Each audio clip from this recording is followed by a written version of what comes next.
Hi hello வணக்கம் and welcome to ஜெரிஷாஸ் kitchen. இந்த வீடியோவில் ரொம்பவே டேஸ்டியான உடச்சி ஊற்றின முட்டை குழம்பு எப்படி செய்யறதுன்னு பார்க்க போகிறோம்.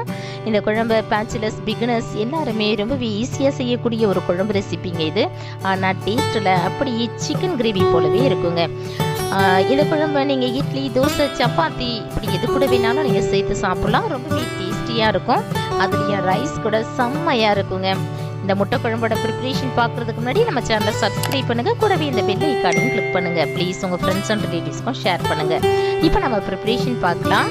இந்த முட்டை குழம்பு செய்கிறதுக்கு ஒரு பேனை ஹீட் பண்ணி 4 ஸ்பூன் ஆயில் சேர்த்துக்கலாம். ஆயில் நல்லா ஹீட் ஆனதும் ஒரு சின்ன பீஸ் பட்டை, 2 ஏலக்காய், 2 கிராம்பு, ஒரு பே லீஃப், கொஞ்சம் கல்பாசி சேர்த்து நல்லா பொரிஞ்சதும் 2 பெரிய சைஸ் ஆனியனை நீல வாக்கில் கட் பண்ணி வச்சிருக்கேன். அதையும் சேர்த்து நல்லா வதக்கிக்கலாம். ஆனியனை பொன்னிறமாக வர வரையும் நல்லா வதக்கி எடுத்துக்கலாம். இப்போ இது கூட 1 ஸ்பூன் இஞ்சி பூண்டு விழுதையும் சேர்த்து நல்லா கலந்து விட்டுக்கலாம். இப்போ இது கூட 3 மீடியம் சைஸ் தக்காளியை பொடியாக கட் பண்ணி வச்சிருக்கேன். அதை சேர்த்துக்கலாம். கூடவே 2 பச்சை மிளகாயை நீல வாக்கில் கீறி வச்சிருக்கேன். அதையும் சேர்த்துக்கலாம்.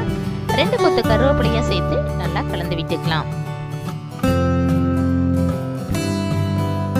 நான் இன்னைக்கு தேங்காய் சேர்க்கறதுனால தக்காளியை பொடி பொடியா கட் பண்ணி சேர்த்துருக்கேன். நீங்க தேங்காய் சேர்க்க வேணாம்னு நினைச்சீங்கன்னா இந்த தக்காளியை நல்லா பேஸ்டா அரைச்சி சேர்த்துக்கோங்க.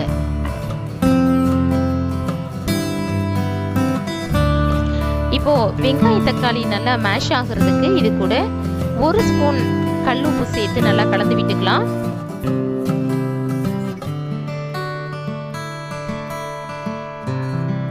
இப்போ இதுல நம்ம மசாலா சேர்க்க போறோம்.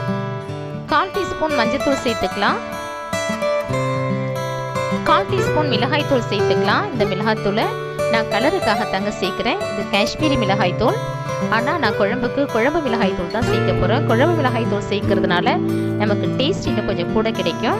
ஸோ 2 ஸ்பூன் குழம்பு மிளகாய் தூள் சேர்த்துக்கிறேன். சேர்த்து இதை நல்லா கலந்து விட்டுக்கலாம். உங்ககிட்ட குழம்பு மிளகாய் தூள் இல்லைன்னா 1 ஸ்பூன் மிளகாய் தூள் 2 ஸ்பூன் மல்லித்தூள் சேர்த்து கலந்து விட்டுக்கோங்க. இப்போ குழம்புக்கு தேவையான அளவு தண்ணி சேர்த்துக்கலாம். ஸோ இந்த டைமில் உப்பு காரம் சரியாக இருக்கான்னு பார்த்துக்கோங்க. காரம் தேவைப்பட்டால் இந்த டைமில் நீங்கள் சேர்த்துக்கலாம். இப்போ ஒரு மூடியை போட்டு ஒரு கொதி வர வரையும் வெயிட் பண்ணலாம். இப்போ இந்த குழம்புக்கு ஒரு மசாலா நம்ம ரெடி பண்ண போகிறோம். அதுக்கு ஒரு மிக்ஸி ஜாரில் 1/2 கப் தேங்காய், 1/2 டீஸ்பூன் மிளகு, 1/2 டீஸ்பூன் ஜீரகம், 1/2 டீஸ்பூன் சோம்பு, சின்ன பீஸ் பட்டை, 2 கிராம்பு, இது எல்லாத்தையும் சேர்த்து அரைச்சி எடுத்துக்கலாம். ஸோ நான் இன்னைக்கு கரம் மசாலா சேர்க்காதனால இந்த பட்டை கிராம்பு சேர்த்து அரைச்சிருக்கோம். இப்போ குழம்பு நல்லா கொதிச்சு வந்திருக்குங்க. இது கூட நம்ம அரைச்சி வச்சிருக்கிற மசாலாவை சேர்த்துக்கலாம். கூடவே இந்த மிக்ஸி ஜாரில் கொஞ்சம் தண்ணியும் சேர்த்து நல்லா கலந்து விட்டுக்கலாம் குழம்பை. இப்போ இதுக்கு ஒரு மூடி போட்டு நல்லா கொதிச்சு வர வரையும் வெயிட் பண்ணலாம்.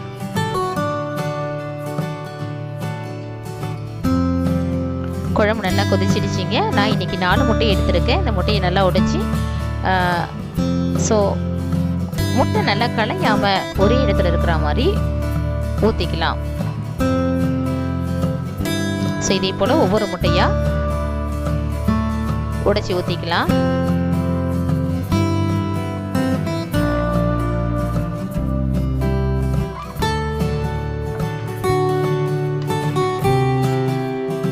இப்போ இதுக்கு ஒரு மூடி போட்டு 8 இருந்து 10 நிமிஷம் இது நல்ல சிம்ல ஸ்டவ்வை லோ ஃப்ளேமில் வச்சு கொதிக்க விடலாம். ஸோ இப்போ 10 நிமிஷம் ஆயிடுச்சிங்க. நல்லா முட்டைலாம் வெந்து வந்துடுச்சு. இப்போ ஃபைனலாக பொடியாக கட் பண்ணி வச்சிருக்கிற மல்லி இலையை நம்ம சேர்த்துக்கலாம். அவ்வளோதாங்க, உடைச்சி ஊற்றுன முட்டை குழம்பு ரொம்பவே சூப்பராக ரெடி ஆயிடுச்சு. இதே போல் நீங்களும் ட்ரை பண்ணி உங்களுடைய மேலான கருத்துக்களை கமெண்ட்ஸில் சொல்லுங்கள். இந்த வீடியோ உங்களுக்கு பிடிச்சிச்சுன்னா லைக் பண்ணுங்கள், ஷேர் பண்ணுங்கள். மறக்காமல் நம்ம சேனலை சப்ஸ்கிரைப் பண்ணுங்கள். கூடவே இந்த பெல் ஐகானையும் கிளிக் பண்ணுங்கள்.